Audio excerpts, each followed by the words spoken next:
how did I become a follower of Isa al-Masih? My journey is essentially a journey from religion to redemption. I would characterize my journey in the faith, in this process of becoming a follower of Isa al-Masih, as a journey from ritual to reconciliation. And this is very important because I was raised in the precepts of the religion of Islam. I grew up embracing Islam with all of my heart, as best as a child could in a Muslim home, having grown up in Senegal, West Africa, of a Lebanese family, Shia Muslim, and following best as we could the precepts of the Quran and the Hadith. Our home was characterized by religion in every sense of the word. So, why would I need anything more than what we had? I never felt the need to have more until the crises of life that I experienced and that all of us experience at one point or another may bring us to face, or do bring us actually face to face with some of the great questions of life. Who am I? Why was I born? What is the sense? What is the meaning of my existence? Why these problems? Why do we have these struggles? That's the nature of the human heart, to struggle with answers and to look to the mercy of God to say, Lord, why? Lord, why was it that when I was just a little child, my parents experienced divorce and we had a broken home?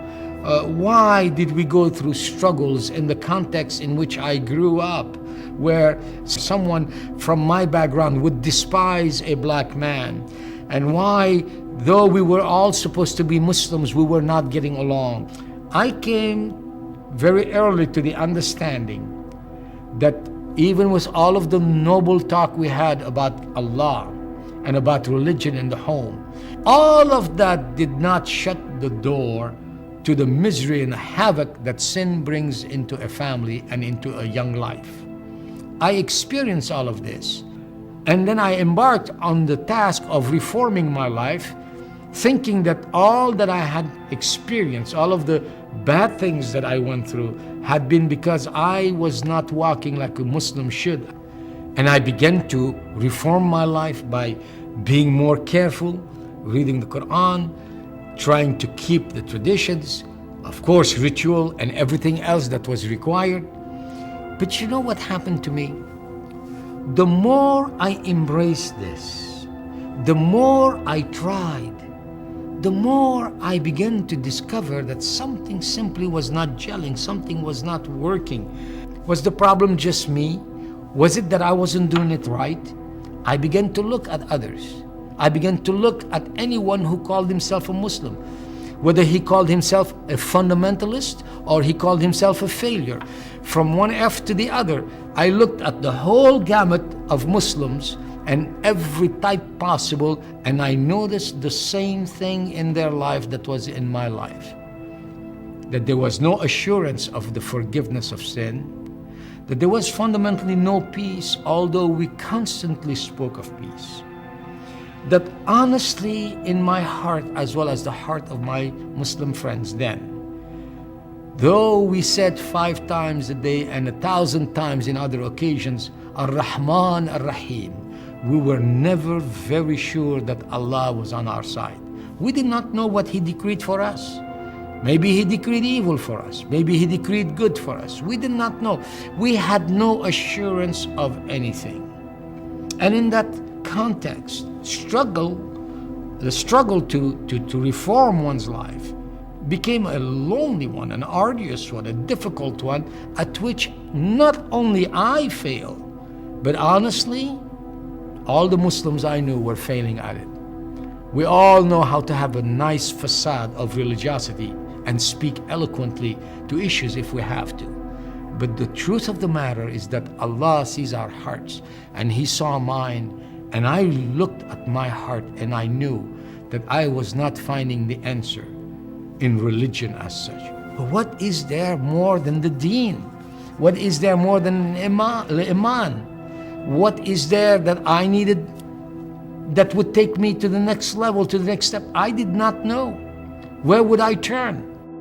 What Isa al-Masih came to put before us was not just a set of rules or laws or things that we can bring forth as meritorious deeds, such as whether we call it prayer or giving alms or anything else. He came to teach us that beyond religion we needed relationship. And relationship cannot happen between us and Allah to be in the true peace, in the true Islam, in the true Salam. We cannot have that without there being first a reconciliation. This is what is taught, to have reconciliation, reconciled in the heart. This is what I learned through the message of Isa al-Masih that someone shared with me. That person, in fact, the first time that person talked to me, I was very angry with that person, saying, do not talk to me about such religious issues.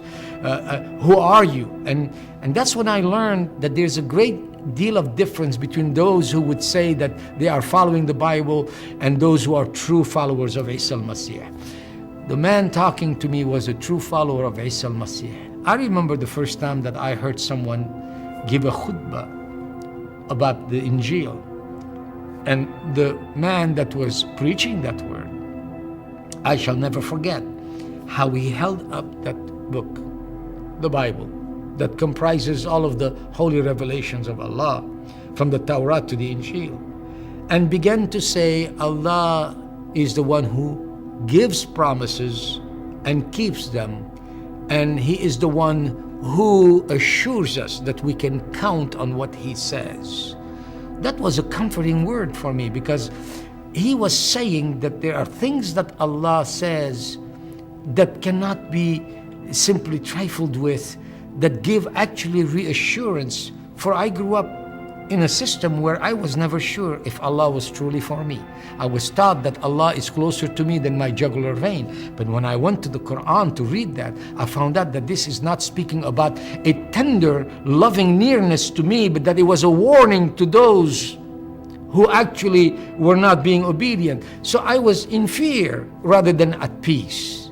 That day, among the promises that I heard, was the one that is given to us in the book of Acts, in the 4th chapter, that says to us, إن تحت هالسماء وفوق هالأرض لا في غير اسم من بعد اسم عيسى المسيح اللي بيخلصنا. That is, there is nothing, no other name under heaven and upon this earth that has been given whereby we can be saved. But that if we believe, He will forgive us.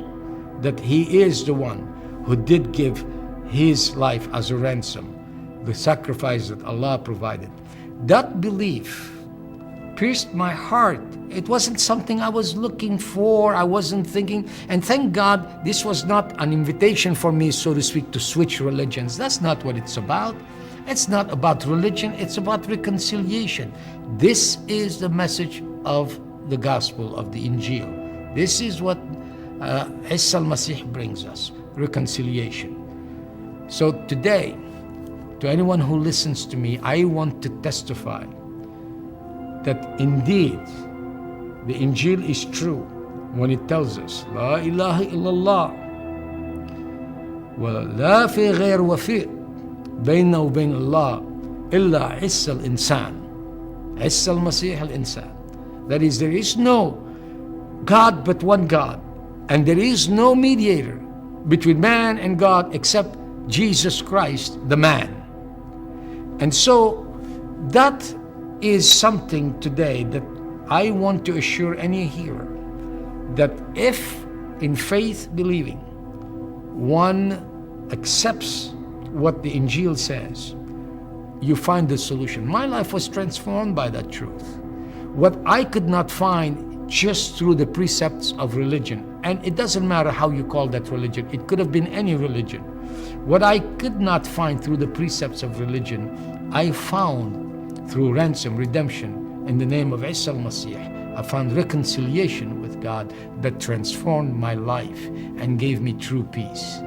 That is why I want to follow Isa al-Masih, and why I continue to follow Isa al-Masih, and why I proclaim to anyone, please be reconciled with God in the name of Isa al-Masih and be a follower of His.